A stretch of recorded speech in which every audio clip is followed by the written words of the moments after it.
Speaking of wrestle crap, I've got to ask you about AEW now. For me, and I speak to the king of podcasting, Joe Feeney, about the fact that I think AEW Marks have ruined wrestling. And it's nothing to do with the content, it's nothing to do with the shit that WWE does, but it's these AEW guys, and they're clearly all autistic, Stone Cold Steve autism, and they're lonely. And this is their way to make friends, and they don't give a shit, but they're taking it too seriously. They're becoming fucking children again. So Um, you ever used to watch, like, if you watch an Adolf Hitler, I often do. if you watch an Adolf, you go on YouTube and watch an Adolf Hitler speech, and he's talking to the Hitler youth, right? And then there's just this sea of kids, and they're all dressed in the military things with the hats and everything and all that. When you like, if you looked at Starcast, if you look at visual pictures from Starcast, and you look at just like there were videos of people showing the lines of people waiting to talk to these wrestlers. They all look exactly the same. Like, the fans all look exactly the same. They all have black T-shirts on. None of them are out of shape. Nobody has a shirt on or a pair of clothing on that costs more than $25. They're just like a collective of kind of disenfranchised youths that are congregating congregating about professional wrestling. It's just like, and like I said, bro, the wrestling crowd is identical to the comic book crowd. The comic book marks look exactly. The comic book conventions look exactly like the wrestling conventions. The fans look exactly the same, and they're just kind of like, antisocial people. They're not really cool. There's no hot girls to be seen. And it's just like we're sitting there saying, like, I want to sit there and say, over the past 20 years, that wrestling, the people that run it, and the wrestlers and what they're doing, it's like, this is the crowd you guys have drawn. This is your audience now. You've ran off cool people. You've ran off hot girls. The crowd looks exactly the same at all the shows, indie shows, WWE shows. They all look the exact same. They're all guys. We used to wrestle. There used to be a lot of hot chicks in the crowd. I mean, WWE pans the crowd right now. Show me a Raw where they've shown, like, where they the cameras found a hot girl. Show me an AEW show that does that. Show me any show that does that. It's like, this is so few and far between. It's like we used to pan the shots of hot girls all the time and people going crazy and stuff. Now it's just like, wrestling fans are all like seals. They just channel on. They have their wrestling fans cosplay other wrestling fans now. That's what they do. They see the way the fans react to the show, and they go and they react like those fans with the chants and stuff and everything.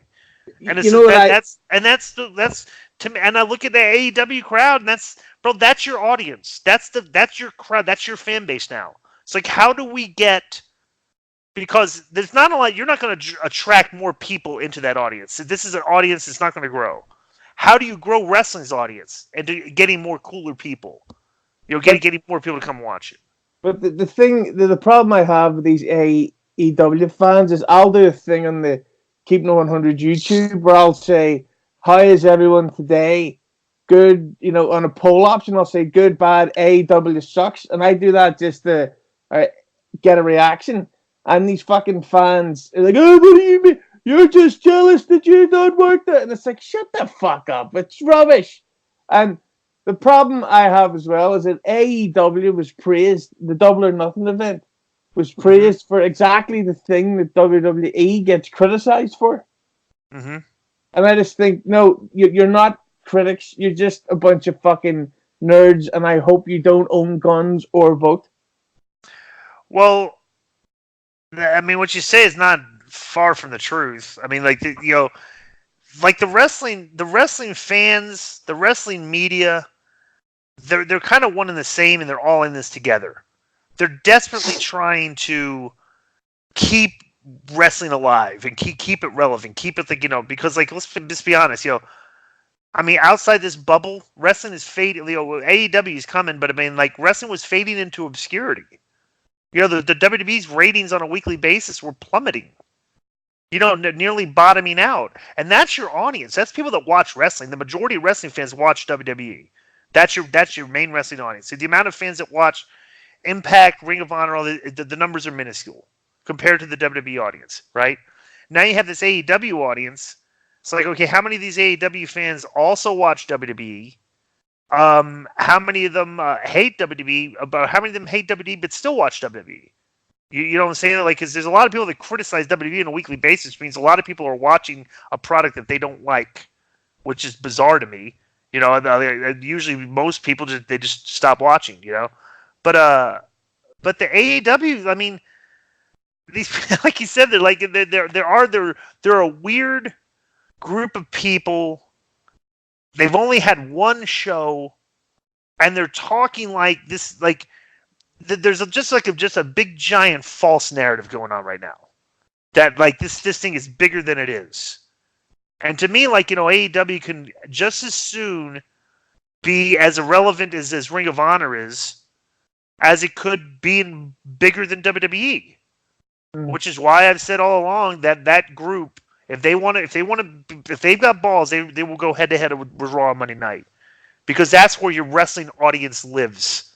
They live on Monday night from that time slot, and just a Monday night wrestling audience. There's a lot of people that aren't watching the show right now that would probably watch if there was a better product on. And I think AEW can easily be a better product than WWE, because WWE just does not know what they're doing.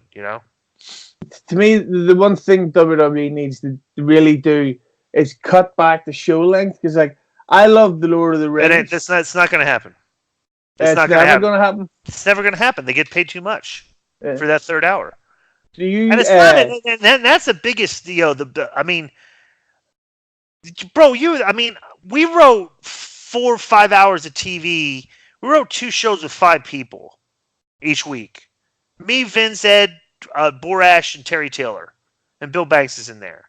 And we came up with enough ideas for 5 hours of TV. They go home running, and we met for 7-8 hours. Now, supposedly they have like 30, 20-something writers. We had 5. And we did the TV. We wrote the TV every week, and it wasn't that difficult to do.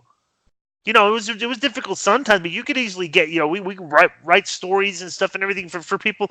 Like, there's no excuse for you losing 500, like 500,000 viewers from the time the show starts to the time it ends every single week. Because wrestling, the formula used to be the show, when the show was good, the ratings would increase as the show went on. And like WWE's got this formula now where the numbers decrease as the show goes on. And that's all strictly writing. Period. That's the way they're writing the show and the way they're keeping the fans interested. And it's just like the 3-hour argument to me doesn't make a lot of sense, because you can write 3 hours of good TV.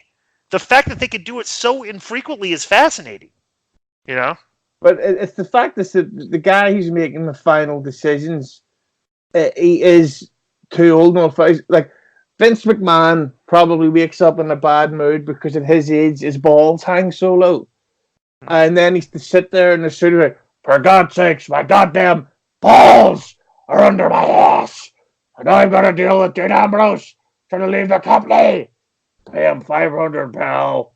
That's what I see. What's wrong with WWE? Yeah, it is, but I see also that like he probably doesn't have enough people around him coming up with good ideas to have him run with them.